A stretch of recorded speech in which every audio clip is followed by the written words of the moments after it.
Hey, welcome back to our Next Level crew. Today we're going to be covering another item in the FDD. Can you imagine that? There are 23 of them. We are closing in on the end. We are on number 21, and that is the financial statements of the franchisor in general.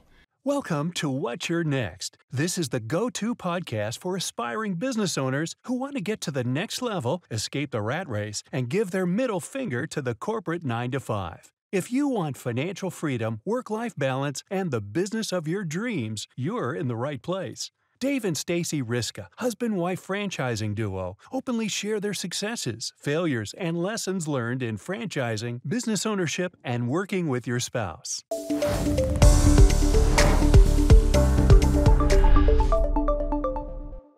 And the most important part about this is that there are two sets of financial statements that are covered in this particular item of the FDD. One is the statement of cash flows, or the income statement for the last 3 years, and the balance sheet for that same franchisor for the last 2 years. And so, Stacy, in looking at this item, these are just financial statements of the franchisor. Why are they important?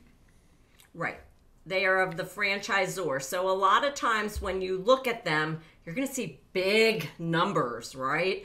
And remember, this is not a franchisee. This is not like a one franchise location type of thing. This is the franchisor with multiple locations under it. So it's not like you need to pay big attention to these financial statements, but it kind of helps you understand the financial stability of the company that you're about to go into business with, right? Because there is a big investment on the franchisor's part to launch and grow and scale a franchise. They have to put a lot of money into salespeople and marketing and advertising and building out their tools and technology. And that can be a big investment up front. So depending on what phase of growth that franchise is in, that financial statement will probably look very different. Yes, exactly. And I was going to cover that point, that if you're looking at a newer franchise or an emerging brand type of franchise, it wouldn't be uncommon to see a very different set of financial statements from someone that is in that status of business versus someone that has been franchising for 20 years, has hundreds of units, and has kind of developed into the mature stage of as a franchisor. So you're going to see a lot of different numbers if you're looking at different franchises.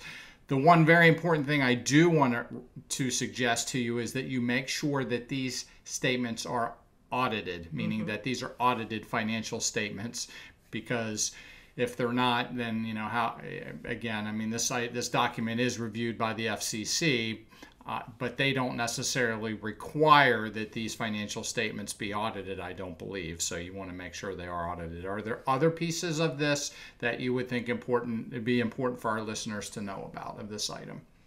There's not really much you can do with this section. I mean, you're not going to go play accountant and say, well, I want to know why this line item says this, It's not going to kind of present you in a good light to the franchisor, but it's just to help you understand, is the franchise that you're about to sign a franchise agreement with, are they in good financial health? Because it does happen. Franchises grow too fast, or they're undercapitalized, and they can run out of money. So you just want to make sure that the numbers on those financial statements just make sense.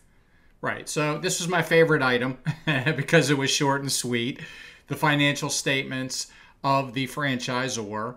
Thank you for listening. If you like our content, please like and subscribe. Give us some love, and we'll be back for the next episode of What's Your Next.